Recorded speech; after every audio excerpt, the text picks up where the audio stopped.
الحمد لله رب العالمين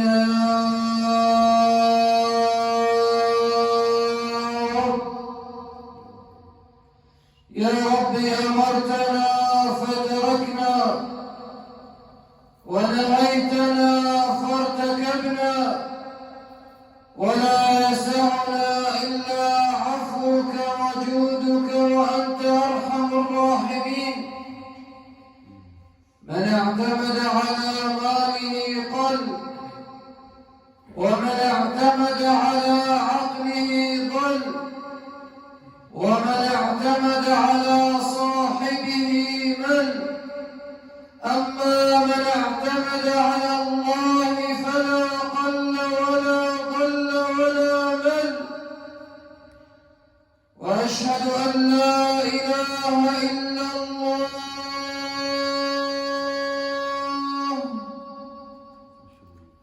شهادة تنفع قائلها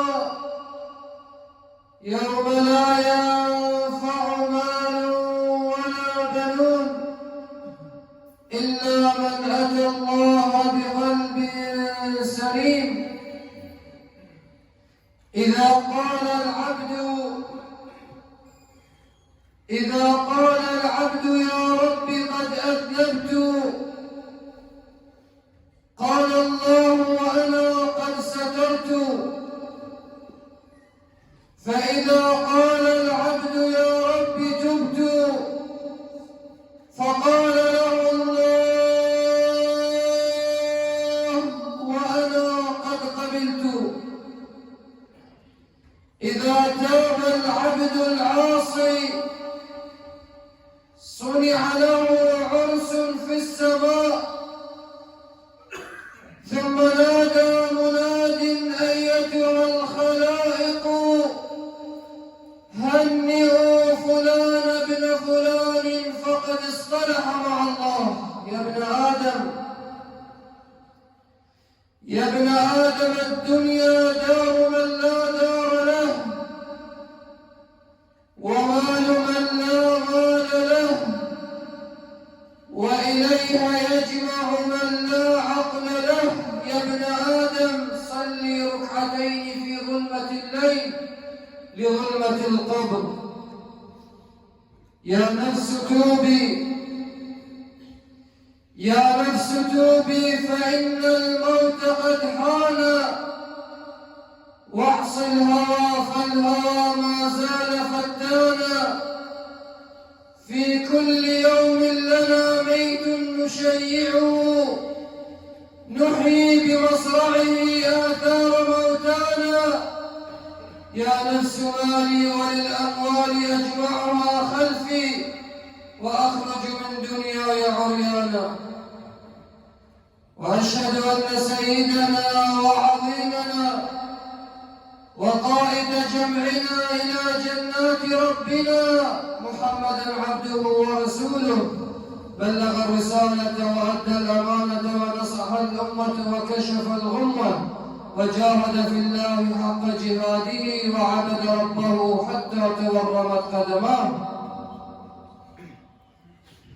قل للفؤاد وقد تمادى أمه ما لي أراك مزهدا مهموما أوما علمت بأن ربك قائل صلوا عليه وسلموا تسليما. اللهم صل وسلم وزد وبارك وأكرم وأنعم وتحنن وتلطف وتعظم على من أرسلته رحمة للعالمين وإماما للمتقين وحجة على العباد أجمعين إلى يوم اللقاء والدين. وارض اللهم عن آل بيته الطيبين الأطهار وصحابته الغر الأخيار. أخص منهم بالذكر أمراء المؤمنين بالحق ساداتنا أبي بكر وعمر وعثمان وعلي. وارض اللهم عن عمي نبيك الكريمين خير الناس الحمزة والعباس. وارض اللهم عن الحسن المجتبى وعن الحسين الشهيد المدفون بأرض كربلاء. وارض اللهم عن بضعة الرسول أم أبيها فاطمة الزهراء البتول وارض اللهم عن بقية الستة البررة الذين هم تمام العشرة المبشرة الذين قال لهم الناس إن الناس قد جمعوا لكم فاخشوهم فزادهم إيمانا وقالوا حسبنا الله ونعم الوكيل فانقلبوا بنعمة من الله وفضل لم يمسسهم سوء واتبعوا رضوان الله والله ذو فضل عظيم. سبحانك لا علم لنا إلا ما علمتنا إنك أنت العليم الحكيم. أوصيكم يا عباد الله ونفسي الخاطئة القاصرة المذنبة المسرفة بتقوى الله العظيم وطاعته ولزوم أوامره وكثرة مخافته، فإن التقوى أن لا يراك الله في مكان قد نهاك عنه، وأن لا يفتقدك في مكان قد أمرك به. ثم أما بعد، فيا قرة العين ويا تيجان الرؤوس، يا طلاب القرآن وعشاق الفضيلة، حياكم الله تعالى جميعا وطبتم وطاب ممشاكم، وأسأل الله العظيم الحليم في هذه الساعة المباركة في هذا المكان المبارك في الجمعة الثانية من رمضان أن يجعلنا جميعا ووالدينا من عتقاء شهر رمضان. أيها الأحبة، أيتها الوجوه النيرة، يا من جعلتم رمضان فرصة للصلح مع الله، فحياكم الله تعالى، حللتم سهلا ونزلتم سهلا، ونحن في الجمعة الثانية من رمضان، رمضان الكرم، رمضان الجود. نعم أيها الأحبة، رمضان الكرم ورمضان الجود. فأما رمضان الجود فقد قال سيدنا عبد الله بن عباس رضي الله تعالى عنه وعن أبيه: كان رسول الله صلى الله تعالى عليه وآله وسلم أجود الناس، وأجود ما يكون في رمضان، فها هو شهر رمضان، رمضان الجود. كان رسول الله أجود الناس وأجود ما يكون في رمضان. طيب أيها الأحبة، لماذا لم يقل كان أكرم الناس؟ وفعلا كريم صلى الله تعالى عليه وآله وسلم، كريم نعم، لكن لماذا قال كان أجود الناس؟ أيها الأحبة، اسمعوا إلى هذه العبارات الدقيقة بآذان قلوبكم قبل آذان رؤوسكم، ولا تغفلوا عن الصلاة على رسول الله.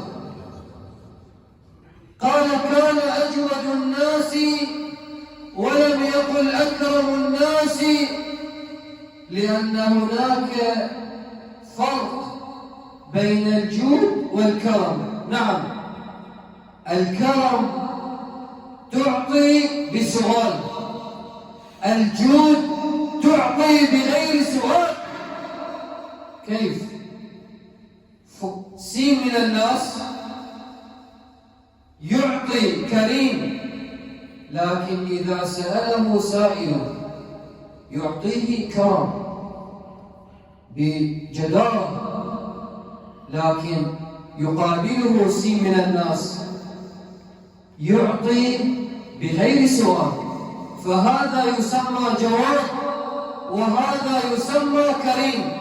لذلك قال النبي عليه الصلاة والسلام أجود الناس، وكان أجود ما يكون في رمضان. لذلك أيها الأحبة، الله جل جلاله من أسمائه الحسنى الجواد، ولم يكن له اسم كرم، له اسم جواد، لأنه جل جلاله يعطي من غير سؤال. لذلك قالت العرب جادت السماء، أي أعطت من غير سؤال. هذا شهر رمضان، رمضان الجود. طيب رمضان الكرم كيف؟ رمضان الكرم أيها الأحبة يقول عنه مولانا الإمام ابن رجب الحنبلي عليه الرحمة والرضوان في كتابه لطائف المعارف. هذه العبارات تكتب بماء العين عن شهر رمضان. في كتابه لطائف المعارف ماذا يقول؟ اسمعوا إلى الكرم الذي نحن فيه الآن. يقول: التسبيحة في شهر رمضان تعادل 1000 تسبيحة في غير رمضان. ثم الصدقة في رمضان تعادل 1000 صدقة في غير رمضان. التسبيحة يعني على مقاييسنا الدنيوية. يقول النبي صلى الله تعالى عليه وسلم: أيعجز أحدكم أن يكسب في اليوم والليلة 1000 حسنة؟ قالوا: كيف يا رسول الله؟ قال: أن يسبح الله 100 مرة. سبحان الله سبحان الله. طيب على قول الإمام ابن رجب عليه الرحمة والرضوان التسبيحة في رمضان تعادل 1000 تسبيحة. طيب إذا سبحت 100 مرة أي جود نحن فيه، أي كرم نحن فيه. الصدقة في رمضان 1000 صدقة في غير رمضان. قس إلى ذلك السنن، النوافل، الرواتب، الفرائض، الحسنات، القيام، قراءة القرآن، صلة الأرحام، إطعام الطعام. هذا هو شهر رمضان، من أعظم الشهور عند الله تبارك وتعالى. لذلك قال عنه الإمام ابن الجوزي عليه الرحمة والرضوان: قال: شهر رمضان كسائر الشهور